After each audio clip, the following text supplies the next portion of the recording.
People that think for it, people that research these ideas. This is why some countries have intellectual bank. Now we are forced to look into the intangible elements of national power, because the tangible ones have always been there, but they've left the human element aside. Next, we look at the culture that promotes development and working within a community. That is an intangible element of power. We look at the degree of bureaucracy. And in other words, how is it something that is up there? And now when you make bureaucracy, is it able to reach the bottom? And when it reaches the bottom, how effective is it? That is an intangible element of national power.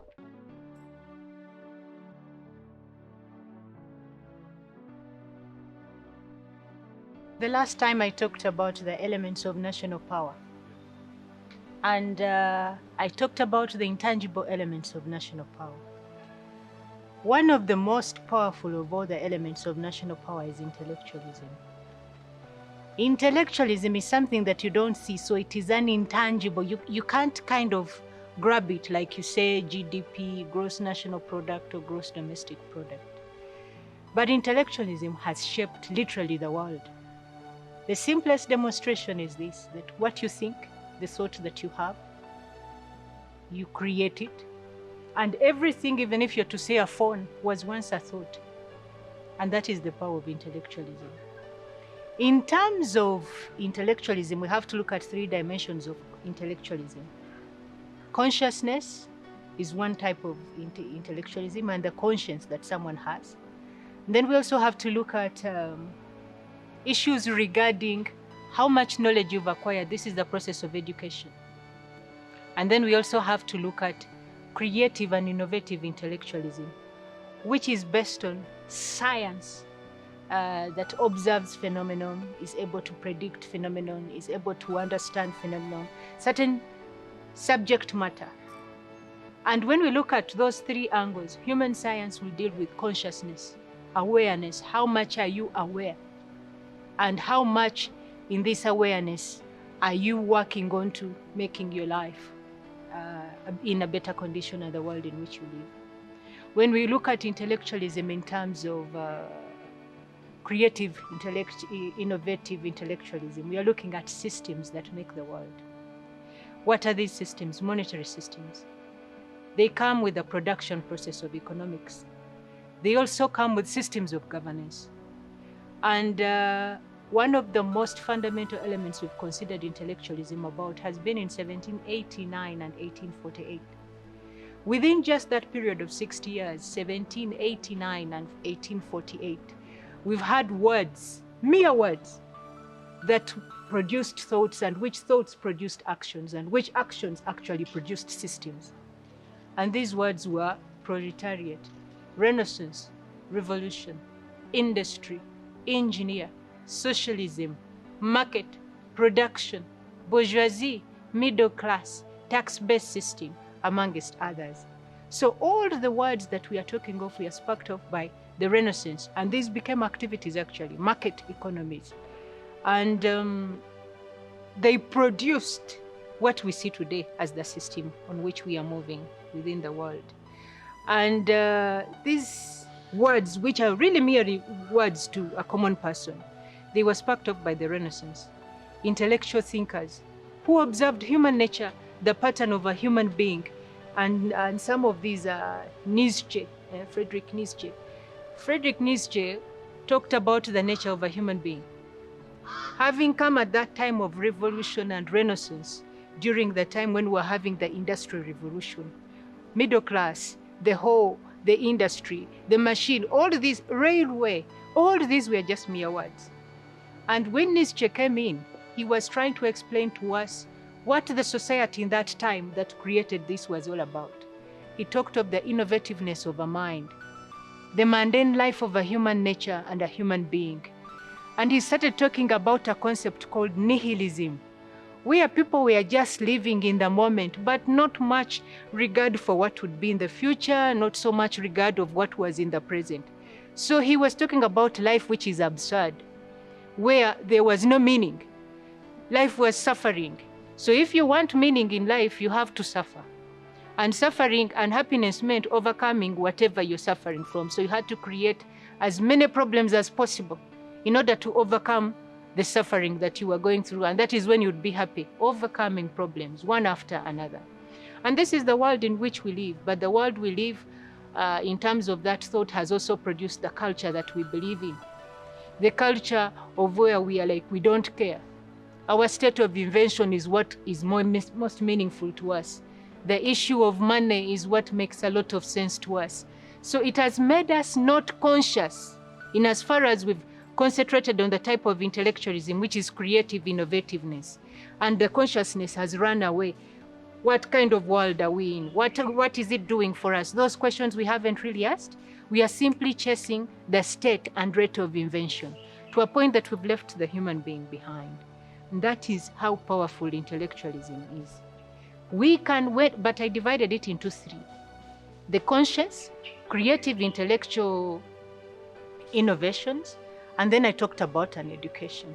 Now, when we talk about these elements of intellectualism, we have to look at two major elements: the conscious mind and the subconscious mind. The conscious mind is all about creating. And then the subconscious mind is all about mind control. So we are in systems even today. We want to be an engineer, we want to be an economics, things which were innovated by intellectualism during a period of 1789 and 1848, which produced all those words that I've talked about in 60 years. We are still following the same. So our education system has come to be that you wake up in the morning to be an engineer. You wake up in the morning to be an economist. You are moving, a part of you is not conscious. So you're simply following the knowledge and preconditioned way of your subconscious, where most of our intelligence lies. So we are following this up, and this is how we end up being stuck, because we are following a control system that was their mind control according to our environment. Now, when we talk about the conscience, is how much aware are we? There is a problem. And if there is a problem, then what am I doing to solve this problem? Find a problem you can solve and make it your job. Now, there you're talking about awareness, which most people are not, because our education system is basically, we are studying and selling ourselves and time simply to get money. Then the other one, which I talked about, which is creative intelligence. In Africa, we haven't even gotten there. When you talk about it, someone says, intelligence, what? Intellectual bank, where? They don't understand that ideas are stored in banks. Ideas like, countries have to have places that are thinking for it. Like, let me tell you why we need an intellectual bank. Intellectual bank will have research. It will be able to put that research into a consistent way of understanding it. It will be able to predict the future. And it's in a systematic kind of way. And I'm going to give an example. By 2050, which is about 27 years from now, is it? 27 years from now. If you are 30 years now, you will be 57 years by 2050. So 57 years, your child, if you gave birth today, your child will be 27 years by 2050. And by 2050, we are not going to have enough protein. Protein, really protein source in terms of our food. If you're laid back and you got educated just to get a job, you'd be saying, the world will work itself out when it comes. Intellectualism is warning you and saying, this is according to FAO and World Food Program research. They're warning you and telling you, look, by 2050, we need to adjust. And we see, and first of all, what has caused this gap? Environment, rise in population. By 1986, I think Uganda was about 18 or 19 million. Today, we're about 48. The population has more doubled. And we are looking at protein source. Protein, we are looking at chicken, fish, anything which is meaty. And you say, what is protein all about? Because you're looking at just education, not intellectualism. I'm trying to show you the role of intellectualism. When we are looking at this and the lack of protein that they are talking about, this is what it means, that in 27 years from now, where if you're 30, you'll be 57. Your child will just be coming out of university and attempting a first job and setting up a family at 27 years old. What is going to happen is when we don't have enough protein, it means our cells in the body cannot regenerate. When cells cannot regenerate, you've seen a snake peel off its skin. When it peels off its skin, it renews itself. It goes young again and gets new strength, and then it goes on in life. It doesn't have to give birth so much. It can just regenerate. Whereas a human condition, if we do not have protein, it means we are not going to regenerate. When we do not regenerate, it means all the bacteria and viruses in our body are going to group each other and multiply as a defense mechanism, even within our own bodies. When they group together as a defense mechanism, it means they are going to encroach on organs, different parts of the bodies, and that's how they form tumors. That's how they form tumors within the body.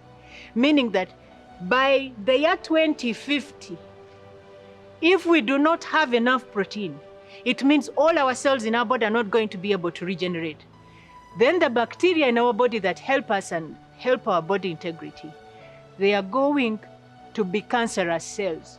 So by 2050, not only are you going to be suffering from a lack of protein, you're going to be having cancer. And so will the child that you're giving birth to be having. And whether you have money or not, we already don't have a solution for that. So not only are you lacking food, our food is our medicine. It is our source of sustenance. So this is what intellectualism is doing. So what do? You discover that and you say, in our system, how can we have alternative protein sources? How can we fill in this gap before it gets worse? Because already now we are having problems and issues with the limitation and scarcity of protein. So what does it mean? Can we comprehend these issues? So it is intellectualism to cut them down, give us projects that help us even sustain life. That is how powerful intellectualism is. Meaning, every country has to have an intellectual bank to help it go through these kinds of crises.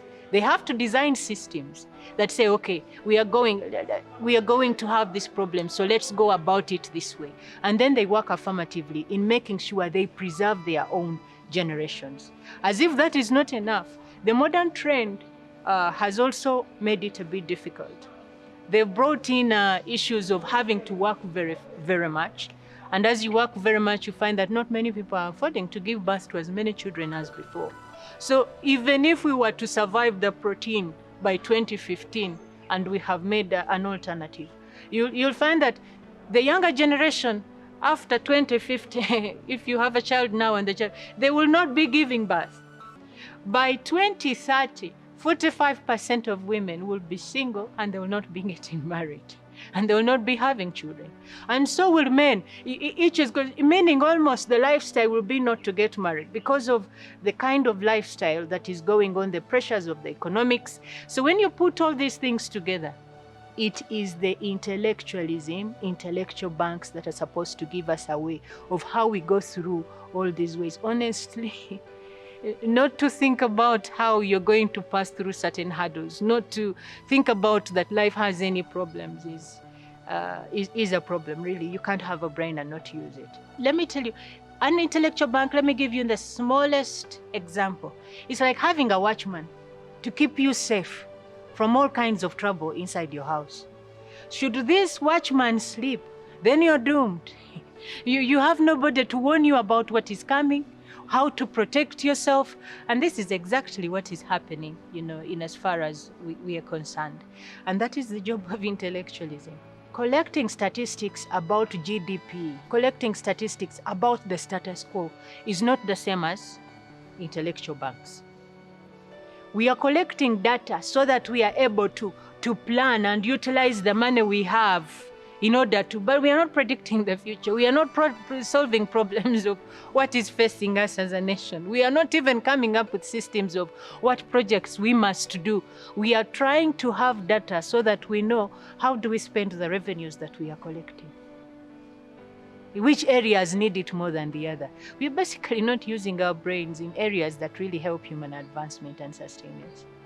And that is a challenge, especially in Africa, where they say that if you want to hide something from an African, put it in a book.